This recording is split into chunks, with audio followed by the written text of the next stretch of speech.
Yo, what's up? Dito kami ngayon sa Villa, right? Casa Hamora. Let's go. So kasama ko ngayon, yan, mga artista yan. So, yeah, so motivation in life. usually kasi the important in life is the quality of life. The real importance is the quality of life, not the money itself, because marami kang pera pero nagkakaroon ka naman ng problem and it costs you some sleepless nights, early mornings, tapos late nights, nagkaka-stress ka na, nakakalbo ka na because you're after dun sa money itself. Dapat hindi ganon. You after for the money because the money will give you happiness. Okay? We use that money to give us happiness in life because God gave us life, limited life here in earth, and God wants us to maximize that. Okay, kasi ang mangyari, for example, punta ka sa langit. That's together with the supreme being. But yung given life na binigay dito sa earth, anong ginawa mo sa binigay sa'yo? So, ano ba yung kinakasaya ng tao? For example, magiging masaya sila sa business. So, okay yan. May mga taong masaya sila because they were religious. Okay din yon.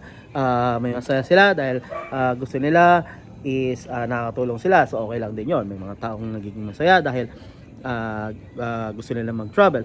Okay din yon. What I mean is that we value the importance of life or the quality of life because that is God had given us. Ngayon, yung iba kasi, okay, yung iba kasi na na nawawala sa focus. Parang nagiging focus nila is the money, the greed, the fame, pero anong nangyari? Nagbibigay sa kanila ng hindi magandang pakiramdam, okay? Hindi nagbibigay sa kanila ng magandang imahe, okay? So anong nangyari? The focus is iba, which is the focus should be is that you enjoy life here on earth, and that God wants you to do. Example, gusto pakiramdam mo masaya ka na you're in the church. Example, that's what God's want you to do. Kasi hindi tayo pare-pareho. So, for example, gusto sa'yo maging missionary ka, for example. Or gusto maging engineer ka. Diba? Iba kasi ang iba kasi yan.